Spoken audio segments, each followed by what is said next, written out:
सभी को मेरा नमस्कार। स्वागत है आपका प्रत्यक्ष दर्शन में।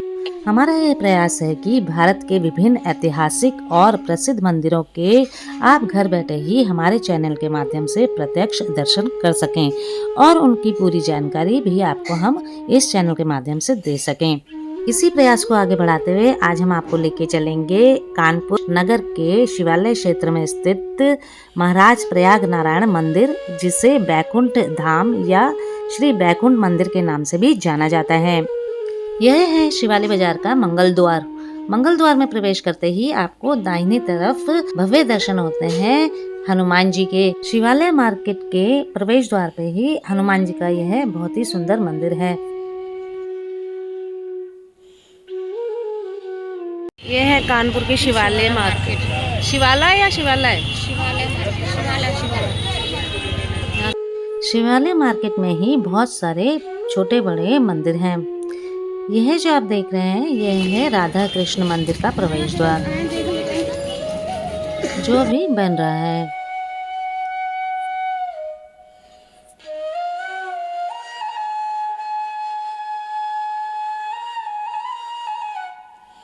लीजिए आप पहुंचे हैं हम श्री बैकुंठ मंदिर। भगवान विष्णु को समर्पित यह मंदिर शिवाला बाजार कानपुर के मध्य में स्थित है।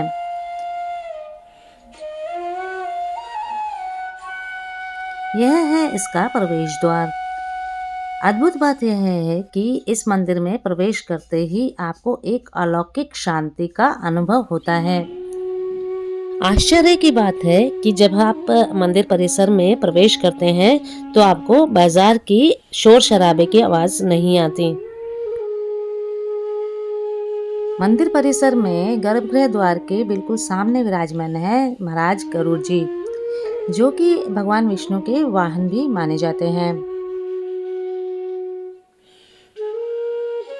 गर्भगृह के सामने महाराज गरुड़ जी के अलावा दशों दिशाओं, जो ये आप देख रहे हैं ये है दशों दिशाओं का प्रतीक, और माँ तुलसी और गरुड़ स्तंभ भी लगाया गया है। गरुड़ स्तंभ को महाराज गरुड़ जी का बैठने का स्थान माना जाता है। वर्ष 1861 में माघ शुक्ल पक्ष की पूर्णिमा को इस मंदिर की स्थापना हुई थी, जो प्रतिवर्ष माघ मेला ब्रह्म महाउत्सव के रूप में मनाया जाता है। दक्षिण भारतीय शैली के बने इस मंदिर की अपनी ही एक ऐतिहासिक और सांस्कृतिक पहचान है।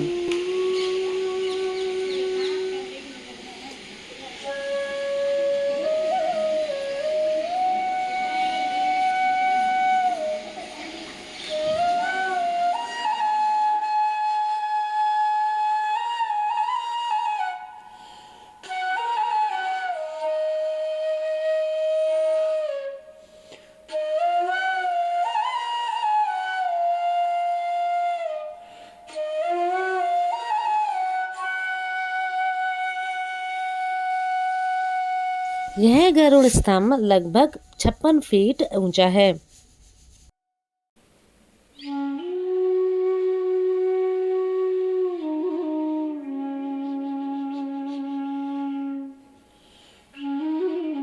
आपको लेके चलते हैं मंदिर के अंदर और वहां के आपको भव्य दर्शन करवाते हैं। यह है मंदिर का प्रवेश द्वार। इसे सिंह द्वार के नाम से जाना जाता है। मंदिर के अंदर प्रवेश करते ही आपको दिखाई देते हैं विशाल नक्कारे। यह नक्कारे भारत के पराक्रमी वीर योद्धा नाना पेशवा जी, जिन्होंने 1857 में अंग्रेजों को धूल चटाई, उनके परिवार से संबंध रखते हैं। बाद में इसे महाराज प्रयाग नारायण तिवारी जी द्वारा क्रय कर लिया गया। अब यह ठाकुर जी के चरणों की सेवा कर रहे हैं।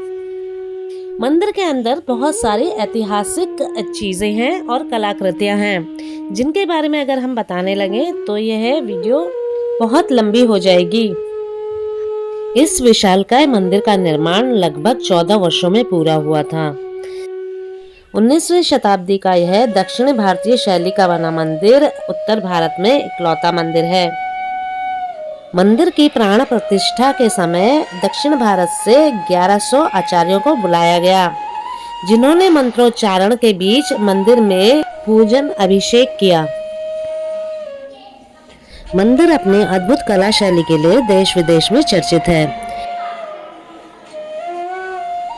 वर्ष 2009 में इस मंदिर की ऐतिहासिकता को देखते हुए भारतीय डाक विभाग ने इसके ऊपर एक आवरण जारी किया। यह है माँ सीता और श्री राम जी के चरण चिन्ह। मंदिर के बीचों बीच लगा यह 164 साल पुराना झूमर मंदिर की शोभा बढ़ाता है। सामने है चांदी का बना गर्भगृह द्वार।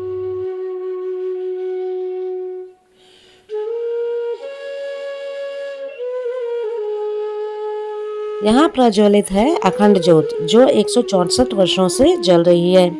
इसी ज्योत से भगवान श्री हरि जी का पूजा अर्चना की जाती है। अब आरती का समय हो गया है और जल्दी ही मंदिर के पाट खुल जाएंगे।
बैकुंठ मंदिर।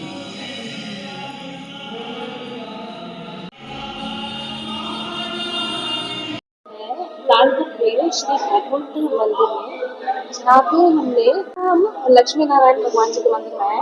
हमने यहाँ के मुख्य पंडित जी से बातचीत की और उन्होंने हमें इसका विस्तार से जानकारी दी। विशेषतः मंदिर ये जो है द्रविड़ शैली से निर्मित है। साउथ इंडियन ट्रेडिशनल पे मंदिर ये निर्मित है और संपूर्ण उत्तर भारत में दो ही ऐसे दिव्य देश हैं जो दक्षिण भारतीय परंपरा से पूजा पद्धति दक्षिण परंपरा से ही उत्सव मनाए जाते हैं। कानपुर में शिवाला और वृंदावन में रंग मंदिर।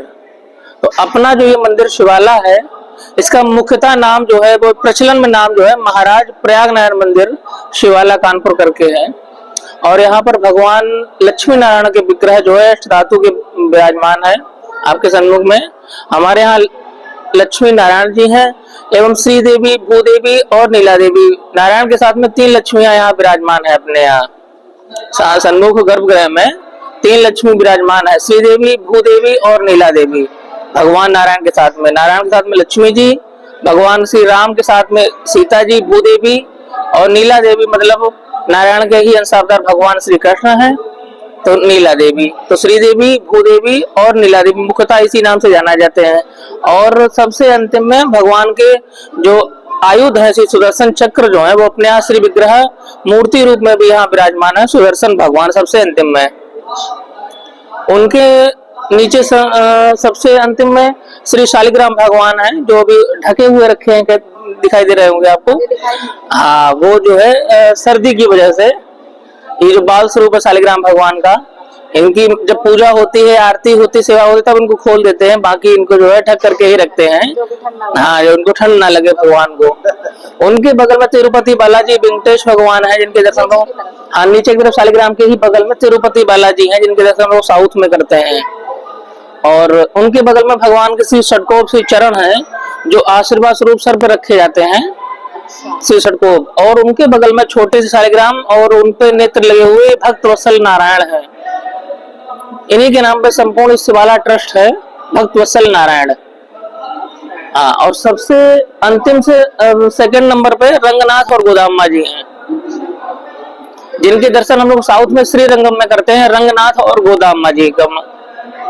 और उनके बगल में सबसे अंतिम में भगवान विष्णु के वाहन श्री गरुड़ जी महाराज विराजमान है। तो इस हाँ, और भगवान विष्णु की विग्रह भगवान के गर्भगृह के ठीक सामने ही गरुड़ स्तंभ बनाया जाता है। सामने देखिए, वो सामने बाहर बना हुआ, जैसे शंकर जी के मंदिर में शंकर शिवलिंग के सामने नंदी महाराज रूप विराजमान होते हैं, इसी तरह से भगवान विष्णु के मंदिर में सन्मुख उनके हमेशा गरुड़ महाराज रहते हैं। और गरुड़ जी के ठहरने का स्थान है गरुड़ स्तंभ, वो हमेशा हमारे यहाँ जरूर बना होता है, जहाँ जहाँ धर्म शैली के मंदिर बने होंगे। तो ये मंदिर जो है सन 1864 में बन गया था, कंप्लीट हो गया 61 में, सन 1861 में ये कंप्लीट हो गया था। और पूर्वज ऐसा बताते हैं कि उस समय लगभग 35 साल इसको लगे थे बनने में, स्ट्रक्चर को बनने में 35 वर्ष लगे थे इस मंदिर को बनने में। तो जो इस मंदिर के जो संकल्प करता थे वो महाराज रेवती राम जी तिवारी थे, और वो उन्होंने संकल्प लिया था इस मंदिर को बनवाने का। तो मंदिर में बनवाते बनवाते उनका बीच में ही उनका देहावसान हो गया, वो परम पद को प्राप्त हो गए भगवान के। तो उनके सुपुत्र जो थे महाराज प्रयागनाथ तिवारी जी जो थे, उन्होंने उनके संकल्प को 14 वर्षों तक लगभग फलाहार रह करके, अन्न ग्रहण नहीं किया, 14 वर्ष फलाहार रह करके अपने पिताजी के संकल्प को उन्होंने पूर्ण किया। पूर्ण करके इस मंदिर को पूर्ण बनवाया। उसके बाद भगवान के श्री विग्रह को वैदिक रीत से जो है भगवान के अष्ट धातु के श्री विग्रह को यहाँ विराजमान करवाया।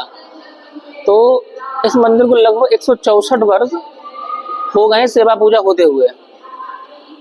और तो तभी से लेकर जब से भगवान के श्री विग्रह की प्राण प्रतिष्ठा हुई, तब से लेकर के आज तक ही अपने यहाँ अखंड ज्योति जलती है। ये जो सामने दिख रही है, हाँ, ये 164 ईयर्स ओल्ड नाउ, जलती रहती है तब से लेकर के और अभी तक ये अखंड। हाँ, ये इसका विशेष रख रखाव, विशेष ध्यान इसका रखा जाता है। और इसी तरह की अग्नि जो है हमारे यहाँ यज्ञशाला में अखंड यज्ञ जो है अग्नि हमेशा बनी रहती है। तो आपका यज्ञशाला, हाँ, उसकी सामूहिक दर्शन जो है वो विशेषता बसंत पंचमी को और विजयदशमी को ही होते हैं। बाकी वहाँ दोनों समय नित्य हवन होता है, सुबह और शाम को। तो वहाँ अग्नि हमेशा बनी रहती है। तो वो मंदिर परिसर में ही यहाँ है। और वो यज्ञशाला जो है वो सामूहिक, श्री वैष्णव जन तो कभी भी जा सकते हैं, वहाँ दर्शन कर सकते हैं, दंडवत कर सकते हैं, भस्म लगा सकते हैं। आम लोगों के लिए विशेष तौर पर विशेष लोगों के लिए वर्जित होता है। बसंत पंचमी को सामूहिक दर्शन के लिए, विजय दशहरा को सामूहिक दर्शन के लिए वो बाहर से खोल ले जाते हैं। तो वहाँ हमेशा अग्नि जो है हमेशा बनी रहती है, वहाँ कभी शीतल नहीं पड़ी। वहीं की अग्नि से हम यहाँ जला लेते हैं, यहाँ की अग्नि से हम यज्ञशाला में अग्नि प्रज्वलित कर लेते हैं। इसी से भगवान की बत्ती जल करके भगवान की पाकशाला में जाता है, रसोई में, तो उसी से भगवान का चूल्हा जलता है, उसी से भगवान का भोग बनता है। और अपने यहाँ दोनों बाहर से निर्मित अन्न का बना हुआ भगवान को भोग नहीं लगता। भोग दोनों समय अन्न का लगता है, लेकिन वो अपने ही पाकशाला में बना होगा, अपने ही रसोई में बना होगा। बाहर से निर्मित अन्न का कोई भी भोग जो है भगवान को नहीं लगाया जाता। तो जो श्रद्धालु आते हैं अपने साथ प्रसाद वगैरह लेके, तो उनका क्या होता है? वो लगभग सभी जानते हैं। प्रसाद में फलहरी है, पेड़ा है, दूध की निर्मित कोई भी वस्तु है, फल है, वो सभी भगवान को चढ़ाए जाते हैं। उनके पैर से छुआ के आप दे देते? हाँ, नहीं, भोग लगा करके उनको फिर वापस दे दिया जाता है। अन्न का बना, जैसे बूंदी के लड्डू हैं, बेसन के लड्डू हैं, हलवे का है, उसका भोग नहीं लगता। बाकी सभी चीज़ों फलहरी है तो सभी भोग लगेगा। अन्न का जब लगवाना है तो वो अपनी ही पाकशाला में बनेगा भक्तों का ही। हाँ, लेकिन वो बनेगा अपनी पाकशाला में, उसके बाद ही भगवान ग्रहण करेंगे। यहाँ के मुख्य उत्सव कब है? मुख्य उत्सव यहाँ अपने यहाँ विशेष तौर पर हमारे यहाँ सबसे बड़ा जो है ब्रह्मोत्सवम कहा जाता है, जो बसंत पंचमी से लेकर के माघी पूर्णिमा तक है। और बसंत पंचमी से लेकर के और माघी पूर्णिमा तक वो प्रमुख, माघी पूर्णिमा तक वो प्रमुख उत्सव होता है। वो बड़े ही भव्य और धूमधाम से मनाया जाता है। भगवान का दिव्य उत्सव है भगवान के। उसमें 22 अलग अलग रथ हैं और 11 दिन में भगवान सुबह शाम नित्य प्रति अलग अलग वाहनों में मंदिर प्रांगण की परिक्रमा करते हुए भक्तों को दर्शन देते हैं। वो विशेष सबसे बड़ा आयोजन ब्रह्मोत्सव है अपने यहाँ। उसके पश्चात में दूसरा जो है वो अभी आने वाला है पौष शुक्ल पक्ष एकादशी, यानी बैकुंठ एकादशी। अपने यहाँ बैकुंठ उत्सव जो है विशेष धूमधाम से मनाया जाता है। अपने यहाँ ये सिंह द्वार है, साल भर ये खुला रहता है और साल भर में 5 दिन के लिए ये बंद हो जाता है, एकादशी से पूर्णमासी तक। तब फिर बैकुंठ द्वार ही खोला जाता है साल भर में, सिर्फ 5 दिन के लिए। और वो जो है लोकल भाषा में अपने यहाँ बड़े पेड़े वाले उत्सव के नाम से भी वो जाना जाता है। तो उसमें अपने यहाँ एक बड़ा पेड़ा निर्माण किया जाता है भगवान को भोग लगाने के लिए। वो 200-250 ग्राम का लगभग होता है एक पेड़ा। और वो ही फिर उसका एक प्रोसेस है, पैसा जमा हमारे यहाँ भोग लगवाने का, जो भोग लगवाते हैं श्रद्धालु हो उन्हीं के लिए वो बनाया जाता है, उन्हीं को वो दिया जाता है। उसका पैसा जमा होता है जो भी मिनिमम कास्ट है, और वही भोग लगा के भगवान का फिर उनको वही पेड़ा दिया जाता है। जो भी आदमी एक लिखवाने चाहे, एक लेना चाहे, 4 लेना चाहे, 10 लेना चाहे, और वो विशेष पेड़ा होता है। और दूसरा सबको दिया जाता है। दुपट्टा है, रामनामी है, वो सब उड़ाया जाता है सम्मान सहित, उनको वो पेड़ा दिया जाता है। और दूसरा क्या है कि अपने यहाँ अभी इस समय जो है वर्तमान समय में हमारे यहाँ रंगनाथ और गोदामा जी का वैवाहिक उत्सव चल रहा है। तो पूरे खरमास चलता है 16 दिसंबर से लेकर के, और कभी 15 दिसंबर से, कभी 16 दिसंबर से लेकर के 14 जनवरी मकर संक्रांति तक 1 महीना खरमास भर भगवान देवी जी का विवाह उत्सव मनाया जाता है। उसमें अपने यहाँ अर्ली मॉर्निंग 6 बजे भगवान का भोग लगता है। उसमें खिचड़ी, खीर और चने का भोग लगता है और बड़ी क्वांटिटी में भोग लगता है। और फिर पाठ होता है। उसके 7 बजे मंगला आरती के पश्चात में वो सभी भक्तों को वही प्रसाद वितरण किया जाता है, गोष्ठी की जाती है उसकी। तो पूरा 1 महीना बराबर चलता है। पूरा 1 महीने भगवान का खीर, खिचड़ी और चने का भोग लगता है। मंदिर का खुलने का सुबह जो है 6 से 11 बजे सुबह, और उसमें 7 बजे मंगला आरती होती है। तो सुबह 7 से 11 सर्दियों में, और शाम को 5 से 9। आरती इसमें 5 बार होती है। हाँ, संपूर्ण दिन भरे में आरती जो है अपने यहाँ पहले मंगला आरती, फिर राजभोग आरती, फिर उत्थापन आरती, फिर संध्या आरती, तत्पश्चात शयन का आरती। 5 आरतियाँ जो हैं प्रमुख होती हैं, जो डेली होनी ही होती हैं। और कोई विशेष आयोजन होता है या विशेष कोई अर्चन पूजन होता है तो और आरती बढ़ जाती है। 5 तो ये होनी ही है आरती। आपका शुभ नाम? हमारा अर्पित शास्त्री नाम है। आपका बहुत बहुत धन्यवाद हमें इतनी सारी जानकारी देने के लिए। और श्रद्धालुओं को कुछ कहना चाहिए? नहीं, आइए। और भगवान विष्णु के मंदिर में सभी श्रद्धालुओं को विशेष तौर पर गुरुवार और एकादशी के दिन, तिथि एकादशी को और दिन गुरुवार को विशेष तौर पर भगवान के विष्णु के मंदिर में अवश्य आना चाहिए और दर्शन करने चाहिए। तो गुरुवार एकादशी को जरूर आवे मंदिर। आपका बहुत बहुत धन्यवाद। नमस्कार। हाँ, राम राम। चलिए अब आपको मंदिर के परिक्रमा करवाते हैं। यह है मंदिर का परिक्रमा प्रवेश द्वार।